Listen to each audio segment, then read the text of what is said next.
विष्णु भगवान की जय, लक्ष्मी मात की जय।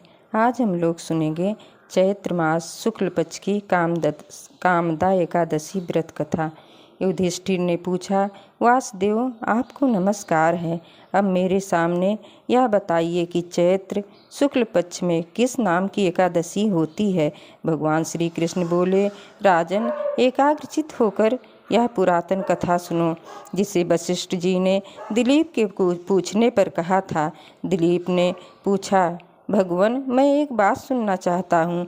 चैत्र मास के शुक्ल पक्ष में किस नाम की एकादशी होती है। वशिष्ठ जी बोले, राजन चैत्र पक्ष में चैत्र शुक्ल पक्ष में कामदा नाम की एकादशी होती है। वह परम पुण्यमयी है। पाप रूपी ईंधन के लिए तो वह दावानल है। प्राचीन काल की बात है। नागपुर नाम का एक सुंदर नगर था, जहाँ सोने के महल बने हुए थे। उस नगर में पुंडरीक आदि महाभयंकर नाग निवास करते थे। पुंडरीक नाम का नाग उन दिनों वहाँ राज्य करता था। गंधर्व, किन्नर और अप्सराएं भी उस नगरी का सेवन करती थीं। वहाँ एक श्रेष्ठ अप्सरा थी, जिसका नाम ललिता था। उसके साथ ललित नाम वाला गंधर्व भी था। वे दोनों पति पत्नी के रूप में रहते थे। दोनों ही परस्पर काम से पीड़ित रहा करते थे। ललिता के हृदय में सदा पति की ही मूर्ति बसी रहती थी और ललित के हृदय में सुंदरी ललिता का नित्य निवास था। एक दिन की बात है, नागराज पुंडरीक राज्यसभा में बैठकर मनोरंजन कर रहा था। उस समय ललित का गान हो रहा था, किंतु उसके साथ उसकी प्यारी ललिता नहीं थी। गाते गाते उसे ललिता का स्मरण हो आया, अतः उसके पैरों की गति रुक गई और जीभ लड़खड़ाने लगी। नागों में श्रेष्ठ करकोटक को ललित के मन का संताप ज्ञात हो गया, अतः उसने राजा पुंडरीक को उसके पैरों की गति रुकने एवं गान में त्रुटि होने की बात बता दी। करकोटक की बात सुनकर नागराज पुंडरीक की आंखें क्रोध से लाल हो गईं। उसने गाते हुए कामातुर ललित को शाप दिया, दुर्बुद्धे तू मेरे सामने गान करते समय भी पत्नी के वशीभूत हो गया, इसलिए राक्षस हो जा। महाराज पुंडरीक के इतना कहते ही वह गंधर्व राक्षस हो गया। भयंकर मुख, विकराल आंखें और देखने मात्र से भय उपजाने वाला रूप, ऐसा राक्षस होकर वह कर्म का फल भोगने लगा।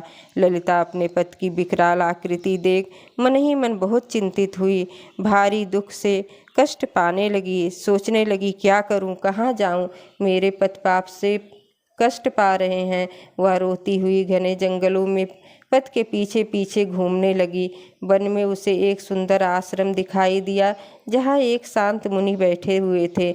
उनका किसी भी प्राणी के साथ बैर विरोध नहीं था। ललिता शीघ्रता के साथ वहाँ गई और मुनि को प्रणाम करके उनके सामने खड़ी हुई। मुनि बड़े दयालु थे। उन दुखनी को देखकर वे इस प्रकार बोले, सुबह तुम कौन हो, कहाँ से आई हो, मेरे सामने सच सच बताओ।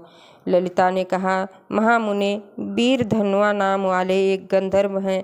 मैं उन्हीं महात्मा की पुत्री हूँ। मेरा नाम ललिता है। मेरे स्वामी अपने पाप दोष के कारण राक्षस हो गए हैं। उनकी यह अवस्था देखकर मुझे चैन नहीं है। ब्राह्मण, इस समय मेरा जो कर्तव्य हो वह बताइए। विप्रवर, जिस पुण्य के द्वारा मेरे पति राक्षस भाव से छुटकारा पा जाएं, उसका उपदेश दीजिए। ऋषि बोले, भद्रे, इस समय चैत्र मास के शुक्ल पक्ष की कामदा नाम की एकादशी तिथि है, जो सब पापों को हरने वाली और उत्तम है।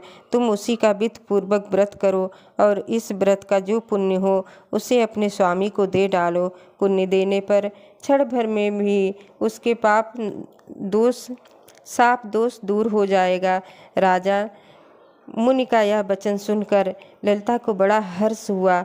उसने एकादशी को उपवास करके द्वादशी के दिन उन ब्रह्मर्षि के समीप ही भगवान वासुदेव के श्री विग्रह के समक्ष अपने पति के उद्धार के लिए यह वचन कहा, मैंने जो यह कामदा एकादशी का उपवास व्रत किया है, उसके पुण्य के प्रभाव से मेरे पति का राक्षस भाव दूर हो जाए।